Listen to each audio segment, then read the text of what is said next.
Welcome back everyone. In this video, I want to show you how to start a group video call on WhatsApp. Before we begin, don't forget to subscribe to this channel if you enjoy these kind of videos and turn on bell notifications. If this video helps you out, then please hit that like button and let me know in the comment section down below.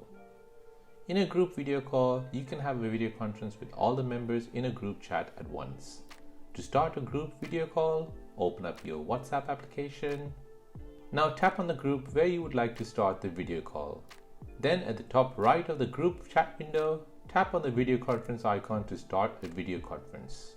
At the bottom of the screen, you'll see an option appear. Tap on Call Group. This will start a video call and will start to call all the members in the group chat.